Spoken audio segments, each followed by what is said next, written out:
This is immigration attorney Misbah Chowdhury. Today is July 6th, 2020, Monday, and I'm here in front of you guys with your answers to your questions, to your concerns. Today we will be discussing about the USCIS application for citizenship or naturalization.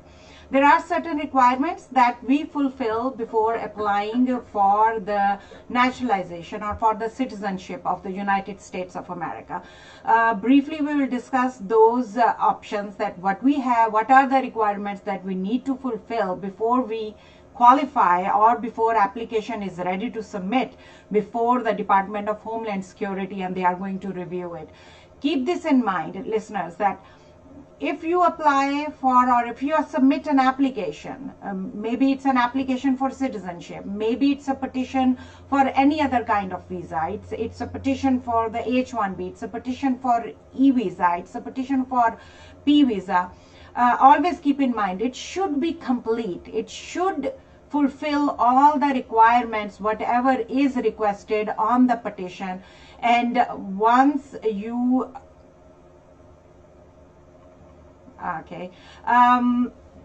once you are sure that all the information provided on the petitions and the applications which you are submit with the Immigration Office or Department of Homeland Security, then it will be accepted over there. If there is some missing information, if there is some wrong answer, some any information which is required over there or which is not provided in a right manner, your application or petition will be refused or denied depending on that, based on the new rule which was introduced in the year 2019. The immigration officers have the capacity or the power, you can call it in a simple language, that has the power to deny or reject any application or petition if they think that it's not fully submitted, if the requested information which is on the application is not fully filled up, or if the supporting documents which are supposed to accompany any kind of petition or application has not been provided. They can simply, instead of sending, before that what was happening is that usually they'll send the package back saying that, oh, you know, this information is missing, kindly provide us with that. Or they will send back the package saying that you have some missing information on your application. But after this ruling and this provision by the DHS, they said that they have given the officers the power or privilege that they can simply deny or reject your application. So it's to clarify that it's so much more important for everyone to make sure that the application and the petition submitted to the Department of Homeland Security are equipped, are fulfilled completely. All the information is there. Secondly, all the supporting documents which needs to accompany them are added in there. There is a rough list which you can have which says that, oh, following documents needs to be added in. But keep this in mind, every case is different. Every case requirement is different. Even if one family is filing for a family-based petition, and similarly in the same manner another spouse, US citizen spouse, is filing a family-based petition for his spouse, the requirements can be totally different. The supporting documents, putting in the facts involved in that case can be totally different, and the requirement of the documents depending on that can be totally different. I'm looking at the questions and I will periodically answer to those questions. Faiza Iftikhar and Faria Tufal, I will go through your questions and I will try to answer them. So for right now, what we are going to discuss briefly is the requirements for filing the citizenship application. So what is the major requirement? There are two kind of time periods or timelines which are involved. Number one timeline is when somebody comes here, attains green card through spouse, US citizen spouse. They are here for a period of 3 years time period, that is 2 years and 9 months. They become eligible to file for the citizenship of the United States of America.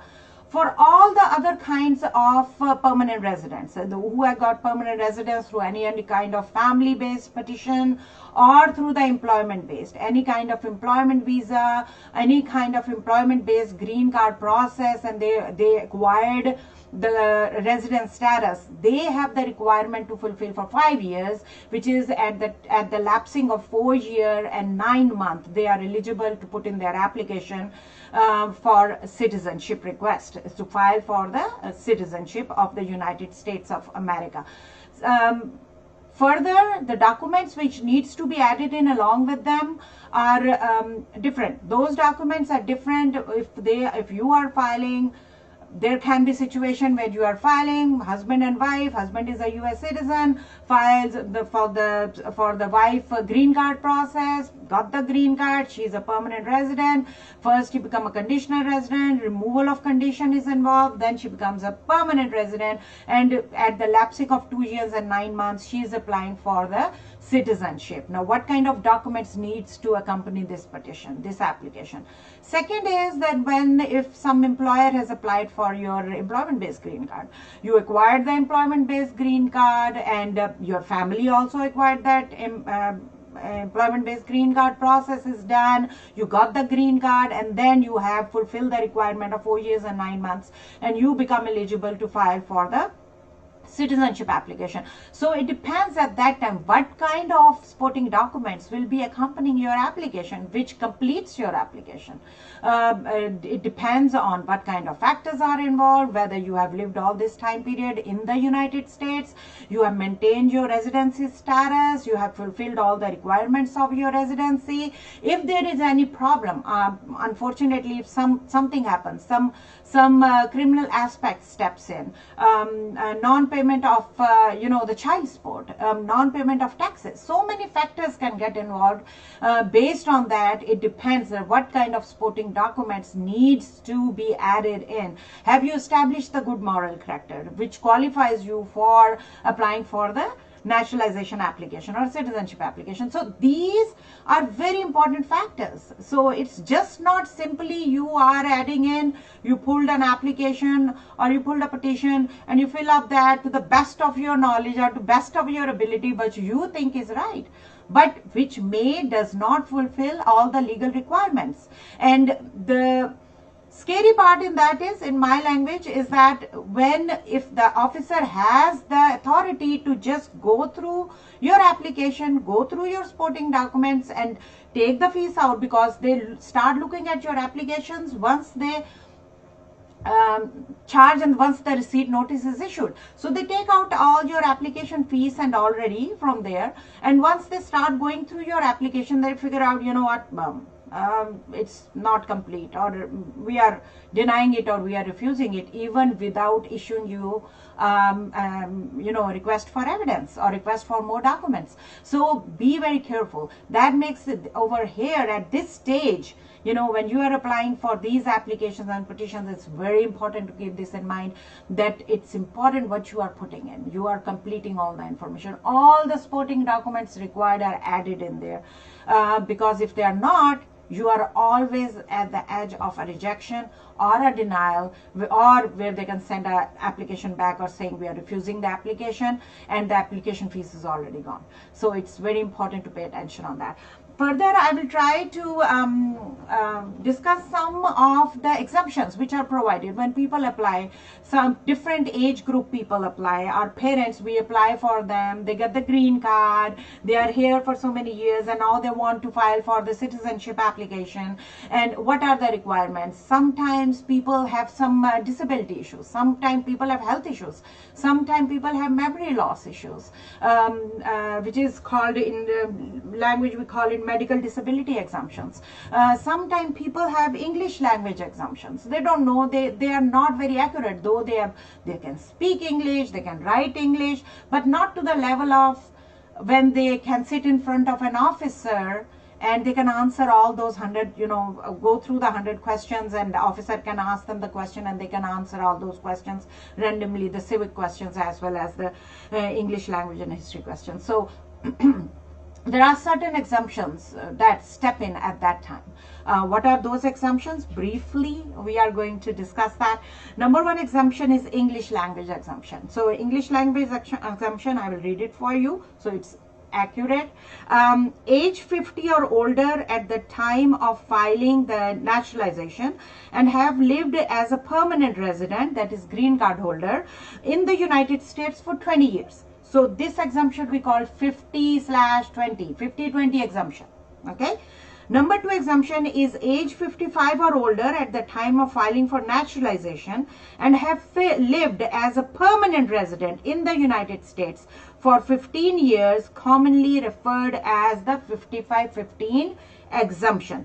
These people are exempt from the English language requirement, but are still required to take the civic test if you are. That means that if you are not exempt for the based on this, the civic test, you are only exempt for the English test. There can be other reasons which qualify you to exempt from the even the civic test also. So now even if you qualify for 50/20 or 55/15 English language exemption listed above, you must still have to take the civic test. So it depends. If you do not qualify under any other exemption, you still need to take that.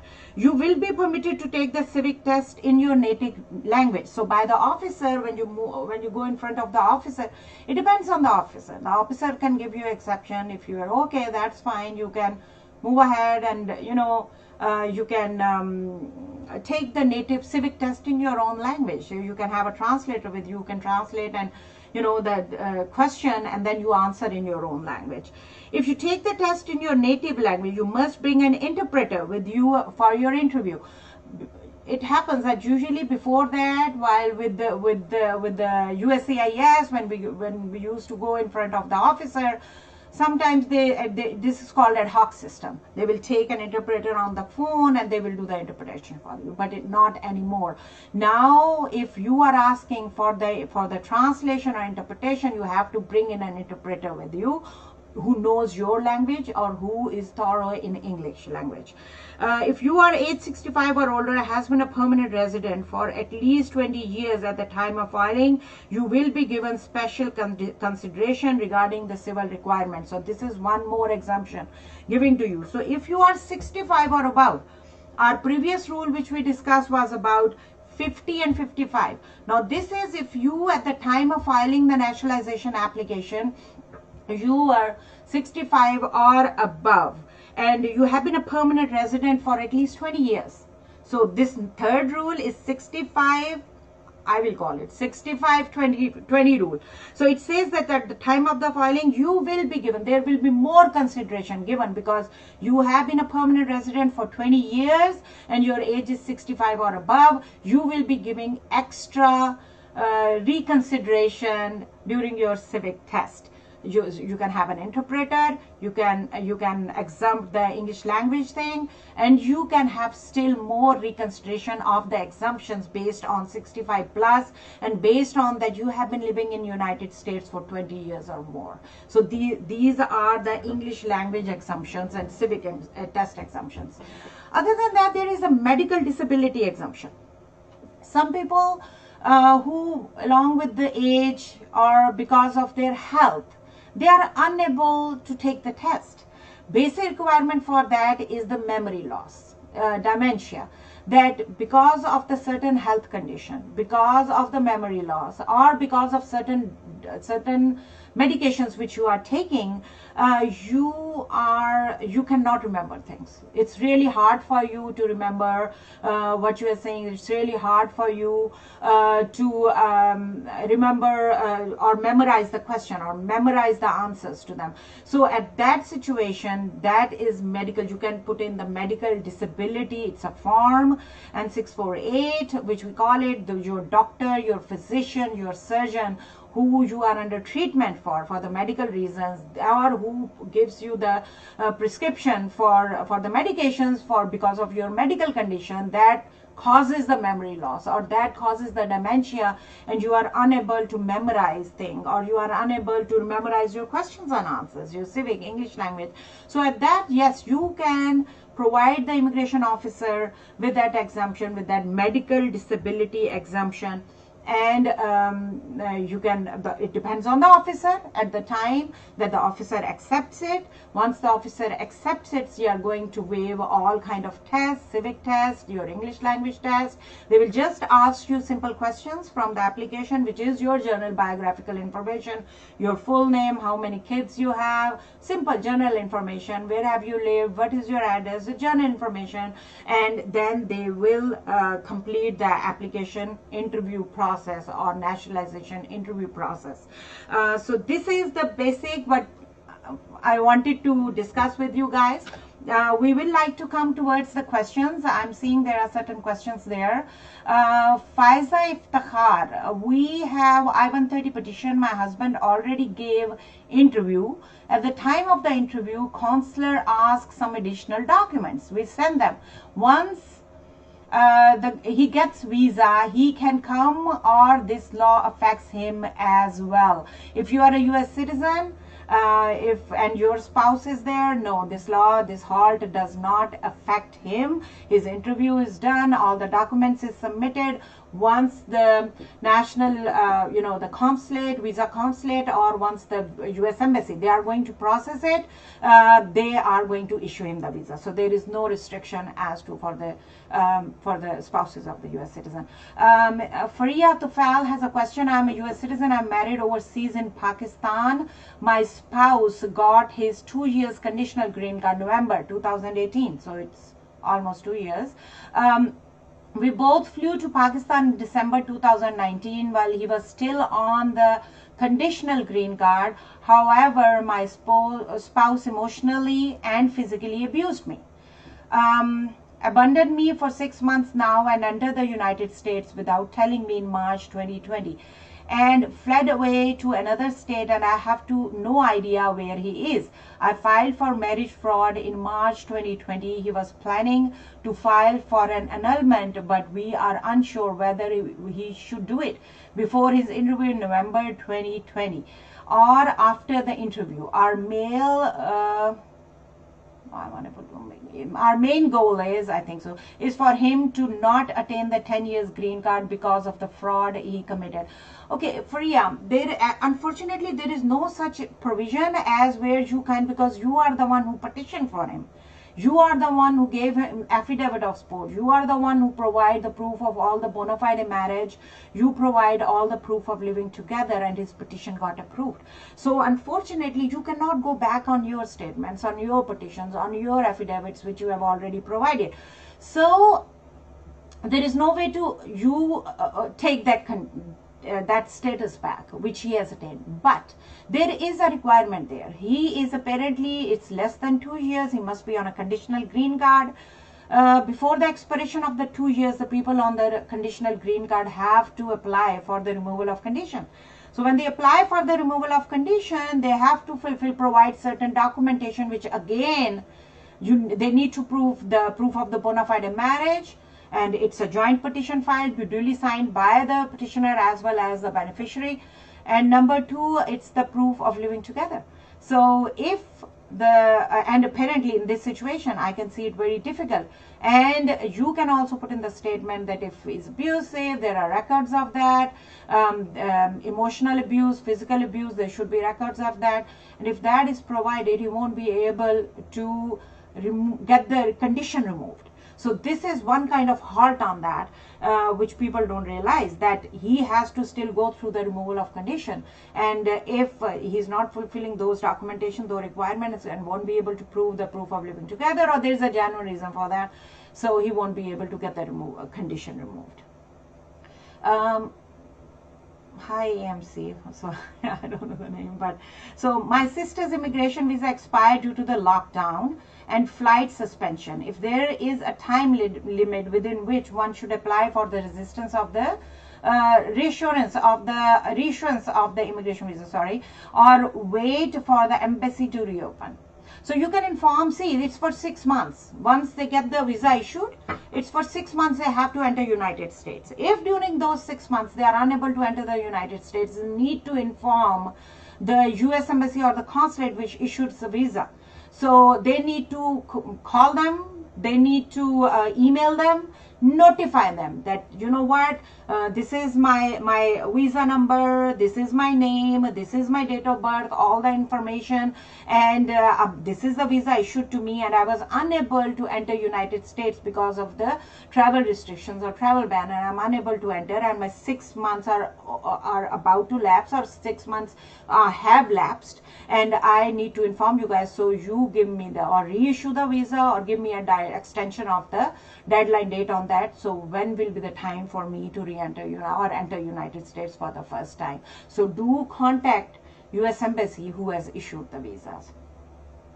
Then we have a question. I am green card holder. That's Faiza Iftikhar has said that she's a green card holder. About the further questions about the I-130, as such there is no restriction whatsoever over there. So as per the laws implemented right now. So because his interview is already done, so you just need to wait for them to issue the we call it the visa package for him to enter United States.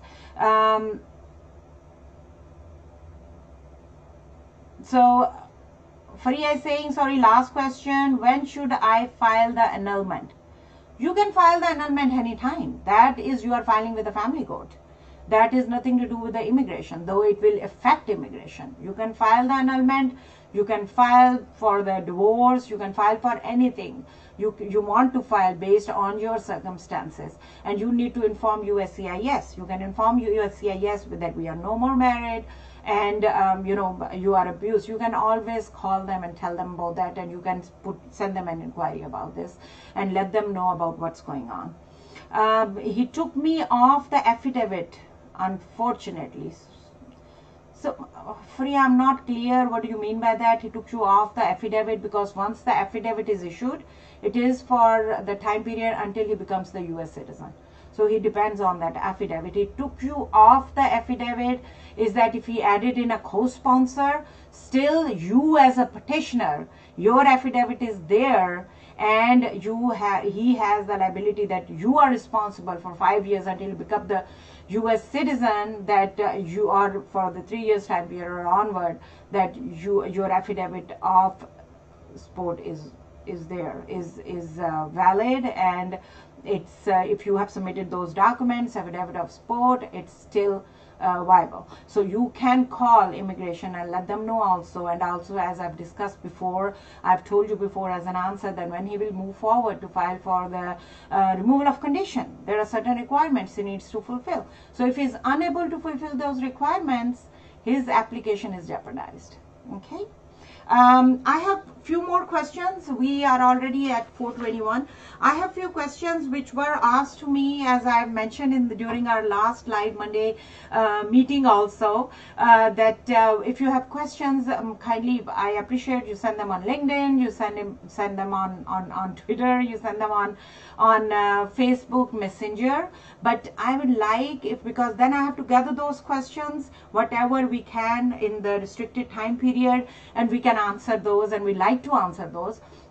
But sometimes in the trail of questions, your questions can get lost. So it's always, you know, we are here on Mondays at 4 o'clock Central Time. You can, you know, come online, you can ask us questions, just like we have all these questions and we are trying to answer those, and engage yourself with us about any immigration issues, any short questions that you have, and we would like to answer those, because when you ask questions and you get the answer, you will remember that you know, what was the answer to my question or my concern, and you will be in a better position to, you know, to make a decision what to do, or what should be your next step with regards to the immigration. Okay, there are a few questions that I have you know, I've put over here, and I'll try to answer those. There are certain questions there. First question is, and as we mentioned before, that we will only mention the first name, And somebody told me, oh, you can at least mention the state. So I will try to mention the state or the country where we get the questions from. So the first question what we have over here is, I'm in the US on E2 status. My extension is due. Can I file for the extension during this halt or restriction they mean? This is Mr. Adris, and he has questioned us from New York. So yes, if you are on a E2 status and you are already on a E2 status, you are maintaining your status, your extension is coming, you can apply for extension. There is no restriction as to whatsoever your extensions while you are in United States. You file for your extensions, you file for the change of status, you file for the adjustment, you file for your citizenship application. There is no restriction whatsoever in the proclamation or executive order which puts a halt on that. Second question is, my B2 extension, which is the visit visa extension, is pending with the DHS, Department of Homeland Security. Are they going to process it or not? So it's Mr. Rodriguez from California. So Mr. Rodriguez has not mentioned that for how long, when he has applied for the B2 extension, for how long the B2 extension was pending. It depends that for how long this B2 extension is pending. Yes, you can, they are processing it. Maybe, I don't know the timeline, Mr. Rodriguez, you have not mentioned it, but the thing is that they are processing it. The process may be slow, but immigration offices are open. They are processing these applications, your change of status, extension of stay, adjustment of status, naturalization application. They are working on all of these applications. And as the processing time comes, and as the officer will work on it, they will mention all of that. They will mention you, they will tell you, they will update you, you will receive some kind of update on that. If they are asking for more documentation, you will receive an RFE, which is request for evidence, where you need to provide them with the more documentation, or you will receive an approval or whatever decision on the case. There's another question. It says, I am in the USA on TN visa, and they have put in bracket NAFTA. It's a TN visa, which is for the Canadian and Mexican citizens. Can I apply for the extension here within the USA? So this is Paula from Texas. So Paula, you are already on a TN visa, and you are here. Yes, you must have entered United States by getting the TN stamping, and you entered US. And if you are currently present in US, yes, you can apply for your TN extension within United States by applying with the Department of Homeland Security, and you can get the extension while staying within United States.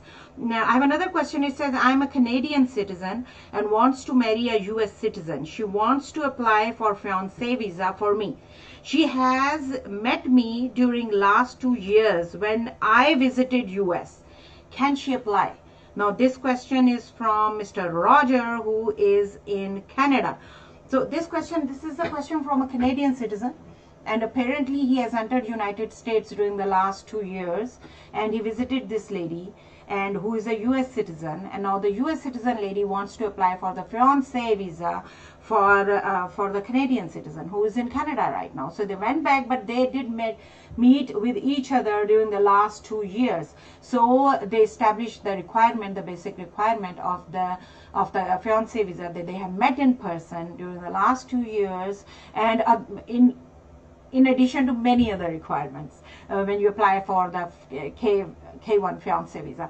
So yes, either you are in US, you come and met her here, or you both of you met outside of the US, outside of Canada.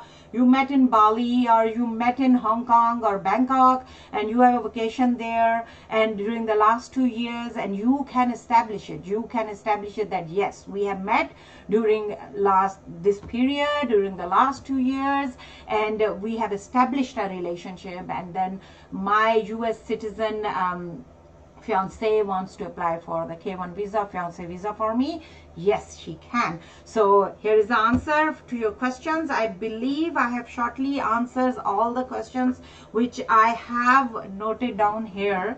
So if I missed on certain questions, I'm sorry. So the best way to question us, the best way to contact us is Monday Live.